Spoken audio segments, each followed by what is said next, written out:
Welcome to the Bullvine Podcast, episode 177, Milking Innovation, How Dairy Farmers Are Revolutionizing Their Bottom Line.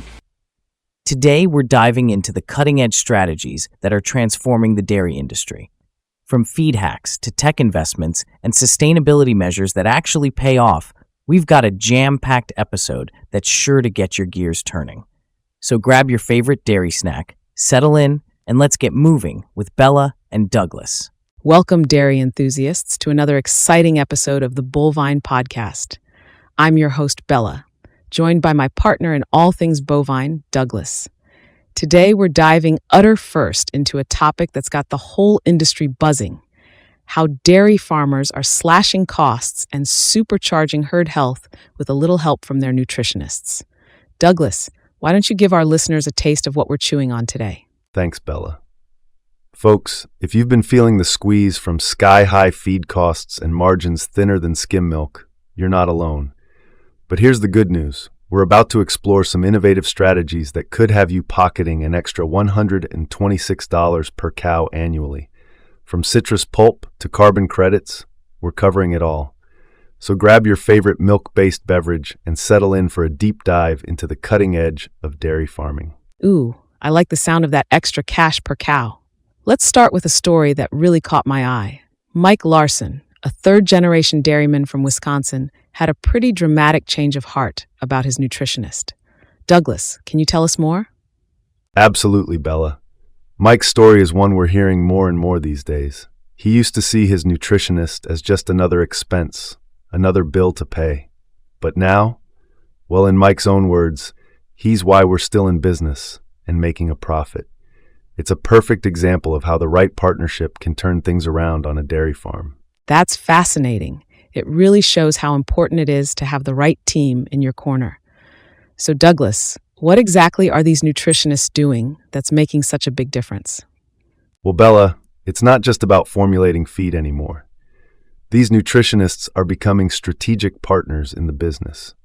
They're helping farmers develop custom blended rations that not only optimize milk production but also cut methane emissions, which, by the way, can lead to some pretty sweet carbon credits. They're also providing insider tips on locking in feed prices before droughts hit, saving farmers a bundle. Wow, that's impressive. It sounds like nutritionists are wearing a lot of hats these days. But I have to ask, is this kind of partnership working for everyone? That's a great question, Bella. The truth is, not all farmer nutritionist partnerships are created equal. Some are really hitting it out of the park, while others might be leaving money on the table. It really depends on how well they work together and how innovative they're willing to be. Interesting. Well, I think our listeners are probably eager to hear more about these strategies. Why don't we dive into some specific examples? Absolutely. Let's start with a story that really showcases how a good nutritionist can help solve real-world problems on the farm. Ever heard of Linda Stoltzfus? Can't say that I have, Douglas. Who's she? Linda's a hard-working dairy farmer from Pennsylvania who found herself in a real pickle with ketosis cases popping up all over her herd. As she put it, "We were losing calves and milk checks." It was a tough situation, one I'm sure many of our listeners can relate to. Oh no, that sounds awful. Ketosis can be such a nightmare for dairy farmers. What did she do? Well, this is where her nutritionist came in clutch. They introduced her to tracking dry matter intake using Milk 2024 software.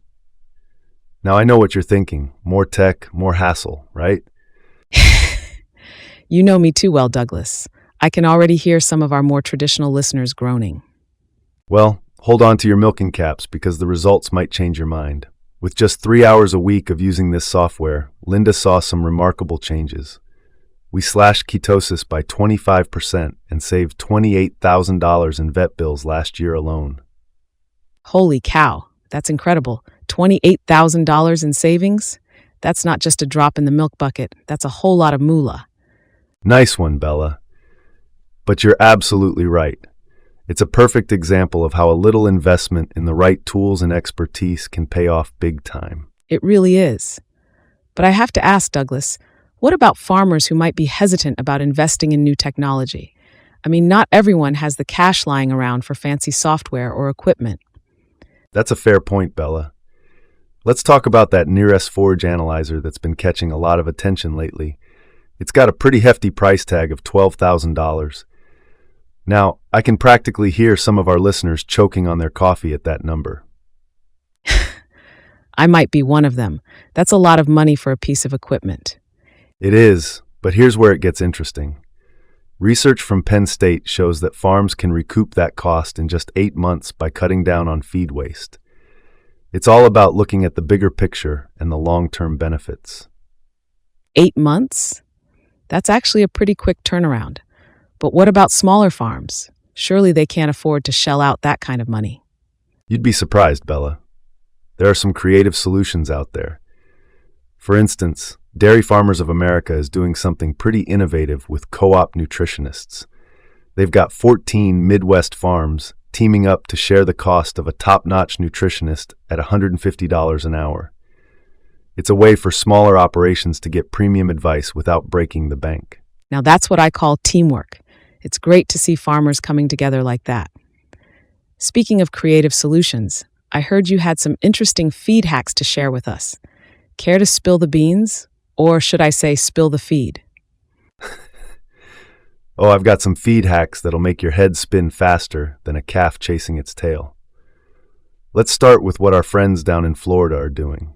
They found a way to turn their citrus industry into a dairy farmer's dream. Citrus and dairy? Now that's a combination I didn't see coming. What's the scoop? Well, they're swapping out 20% of their rations for citrus pulp. Now get this, citrus pulp is going for $85 a ton compared to $127 for silage.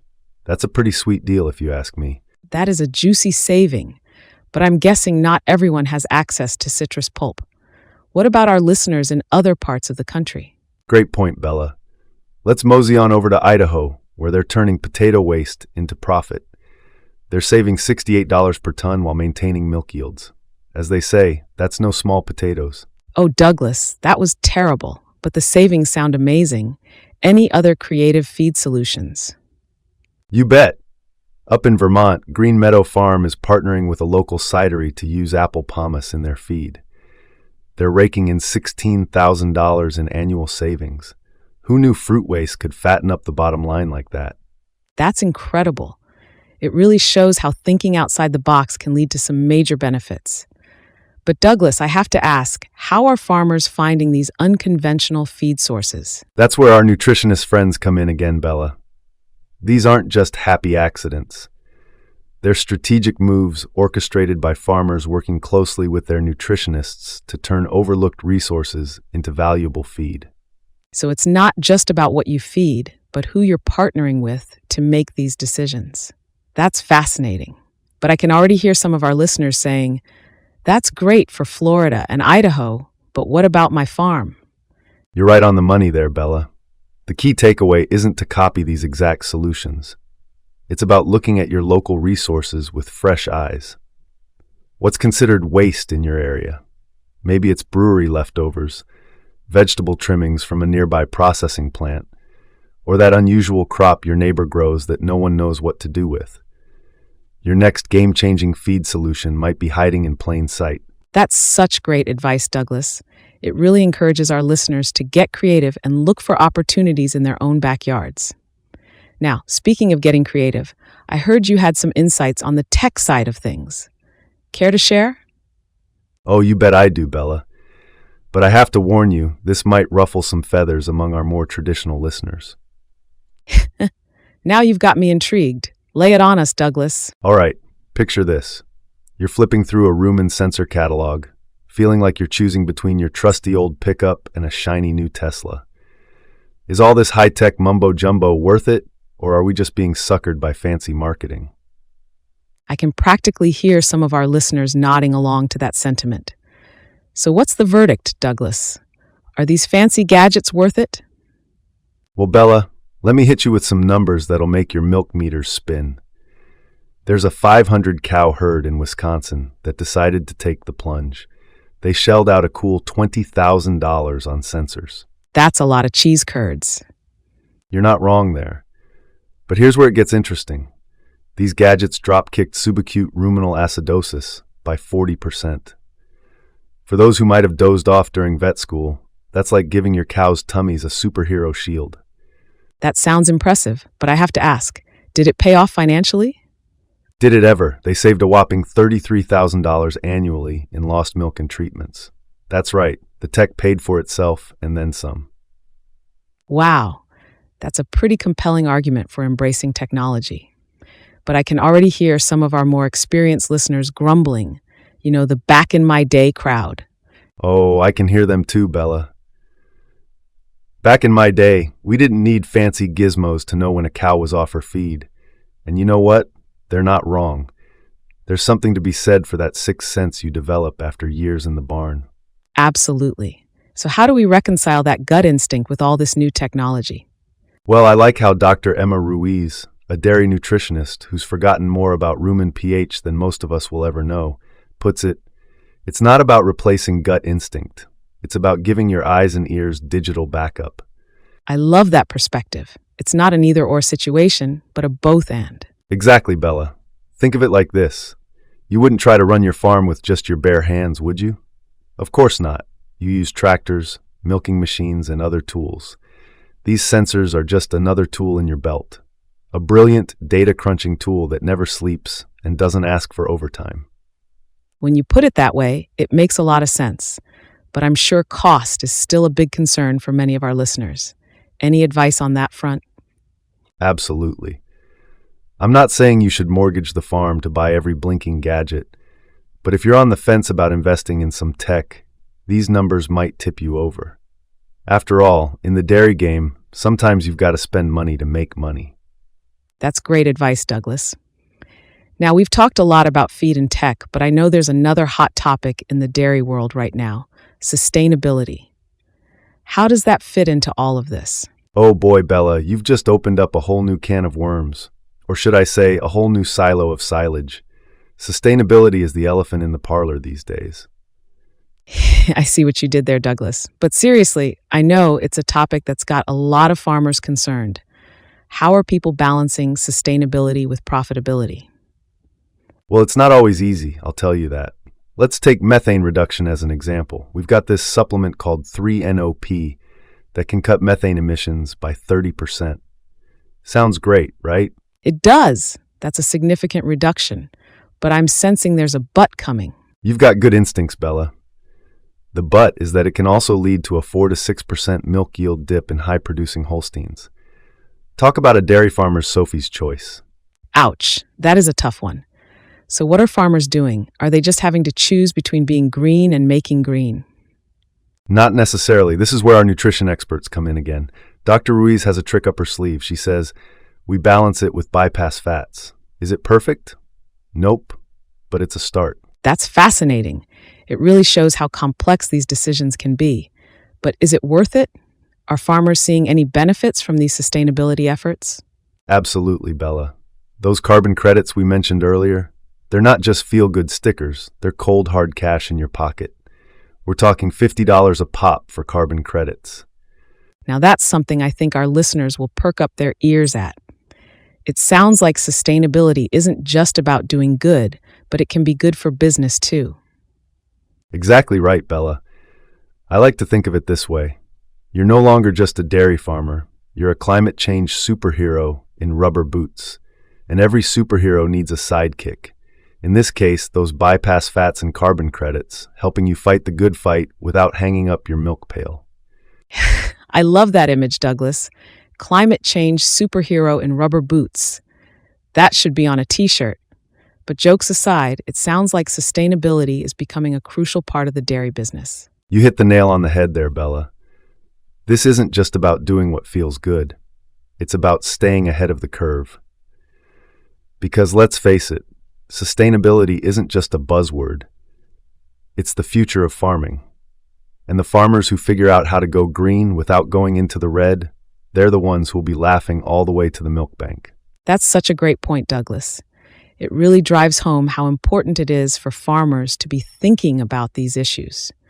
Now, we've covered a lot of ground today, from feed hacks to tech investments to sustainability.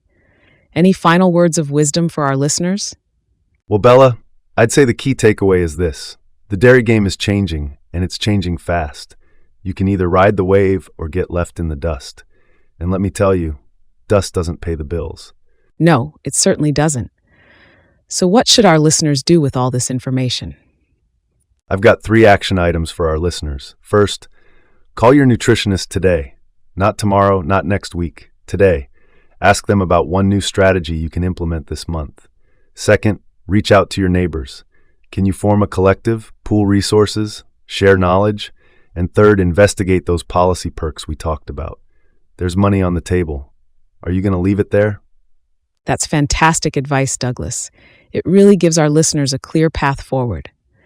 Any final thoughts before we wrap up? Just this, Bella. The future of dairy farming isn't just about producing milk.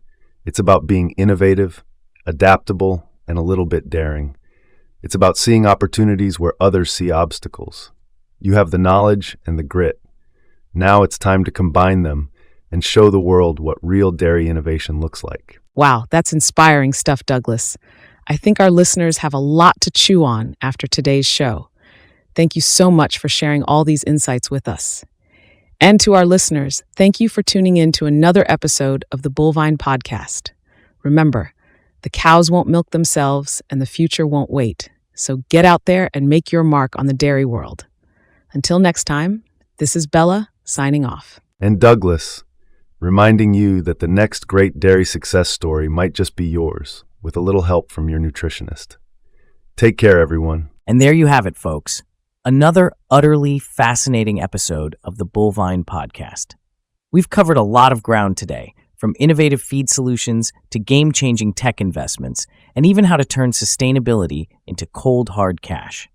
Remember, in the ever-evolving world of dairy farming, staying ahead of the curve isn't just smart, it's essential. So take Douglas's advice. Call your nutritionist, reach out to your neighbors, and start investigating those policy perks. Who knows? The next big dairy success story could be yours. Until next time, this is Zachary reminding you to keep innovating, keep adapting, and above all, keep milking those opportunities for all they're worth. See you in the next episode.